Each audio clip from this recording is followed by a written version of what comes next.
Okay, so it's not always easy. Ooh, it done moved. Okay. It's just not always easy to get quality time together without your lovely children when you are a, let's count it, work from home, homeschooling slash world schooling family. Okay, that's home twice. And though we're not at home a lot, we are with our lovely children a lot. And before people come from come for me, yes, I know we chose this life. We did. We know our choices and we get it, right? So nobody's saying like we didn't. However, we still want that time together. But we're the type of people going to be like, how do we figure this out? Being abroad means that we don't have the same support system we had when we're in the States. People to watch your kids, plural, right? So these are some there I wanted to share in this video some things that we have done abroad, and it's a combination of some things that we even had to do back in the States because life is busy. We're work from home, we have the kids pretty much all the time. What did we do to get that time together when we wanted it, which is often. Um, so for me, my whole thing is, and this everyone is different. I'm not comfortable with folk outside family members watching my kids. I've never really had. I've never done. This is me, right? I've never done like a babysitter that I found and interviewed. I have had mother's helpers throughout, especially when Sovereign was young and I was working from home, but my husband was working a traditional job. I was at home, but I still needed to get stuff done and be able to focus. And I couldn't keep one eye because when I'm focused, I'm locked in. I couldn't keep one eye on my child. And so I would have a friend, an older friend who had like an older daughter, maybe in their early 20s. I'd known her, seen her come up a little bit, and she was in the house, and so was I, right? I was just focused, I was just working, and she was, playing with Sovereign. We have had, my dad and his wife took my daughter when I was going into labor with my home birth with Sin. My mother in law lived with us. That was sweet because that was for the first time in a while. We could just leave, the house. Just be like, hey, we know the kids are fine, right? That was great. Great times. And so we don't have that here, and we didn't always have someone to care for the kids in the States either. And so it's always been a thing of how do we do this? How do we navigate through this? Our biggest philosophy is that it's about the quality of the time. It's about moments.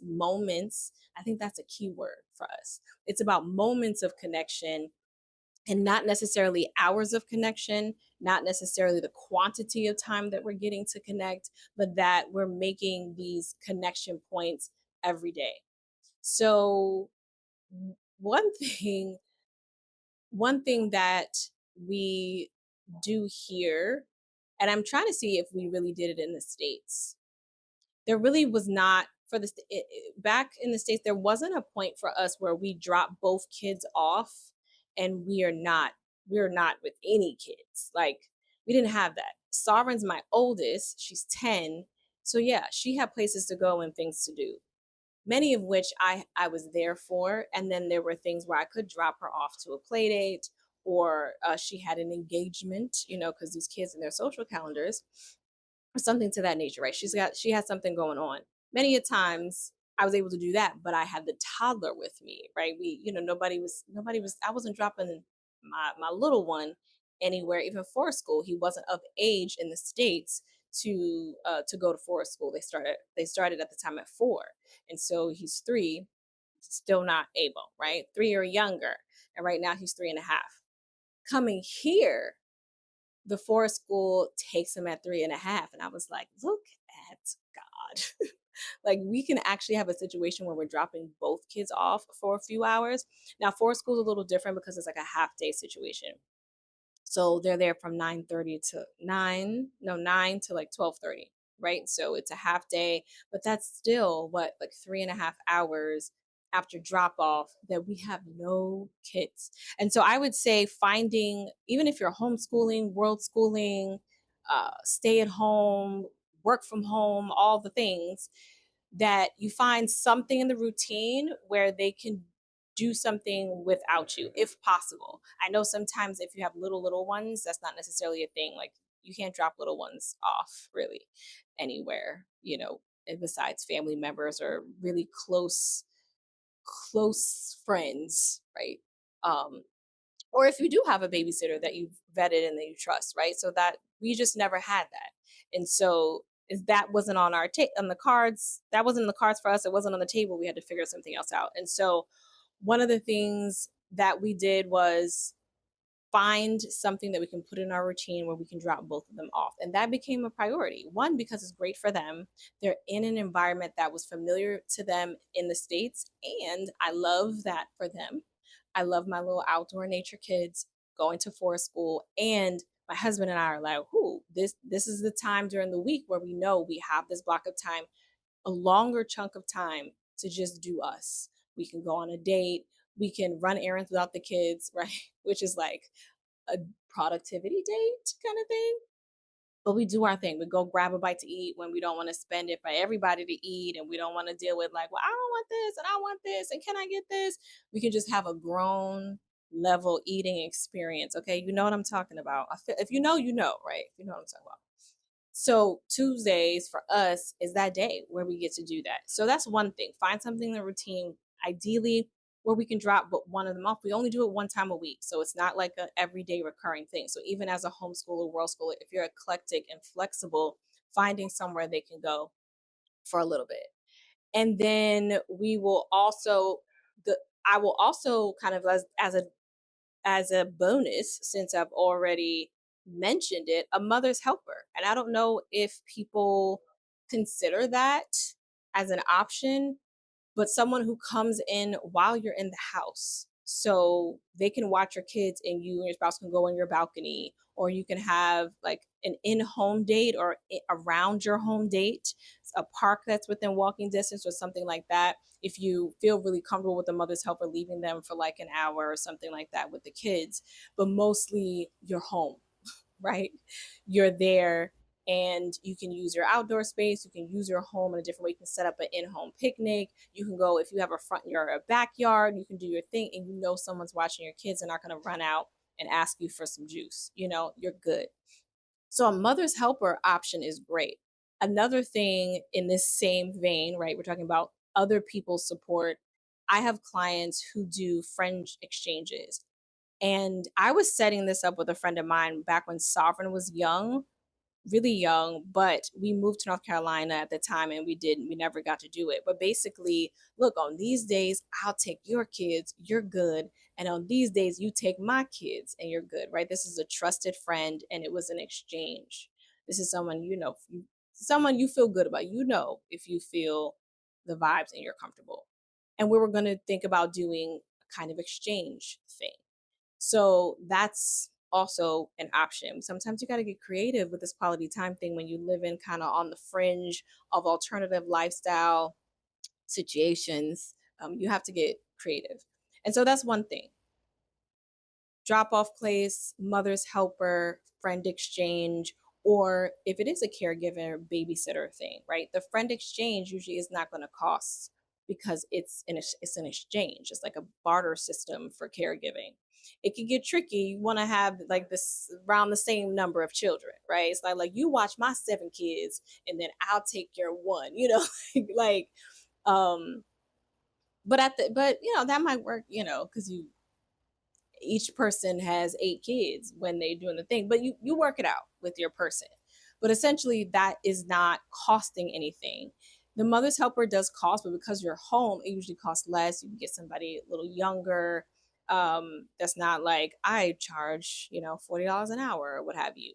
So that could help to cut costs if that's a thing. And then yeah, the probably the most expensive thing is to find some place to drop off. There's usually a fee associated with that. The other thing that we do is find those play areas. So if your child is an age where they're a toddler age where they're running around, they're jumping, they're climbing, they're playing around, and they can do that in an environment where you can kind of survey them, but still do your own thing. We have found that here. So there's like a play place where you pay a fee for the day, and it's a bunch of those jumpy, foamy, all the things that, kids want to play with, climbing, the rope thing. And it's kind of a semicircle so that if you kind of look around, you can keep tabs on your child. And then there's a seating area where a lot of the grown-ups can chill if that's what you want to do. And that was cool, fine too, because my husband and I were able to chill and just have a conversation. If we wanted to have a bite, we could have. And my daughter and my son are playing, and we can kind of see them, and everything's safe and everything's within eyesight. And so that's also an option. It's also an opportunity. I know they have a lot of these in the States because everybody's birthday, every child's birthday is at one of these kinds of places. Please put a one in the comments if you know this, because it's like they are booked with birthdays. So these kind of places, jump parks, indoor jump playground things everywhere. That can be a great, like, you go play, do your thing. So finding something like that could be helpful. That's something that's helped us to get some quality time here too. We might do that a couple times a week, as well. And the third thing, honestly, for us goes back full cycle to the beginning, which is finding our moments. We're not hung up on the quantity of time.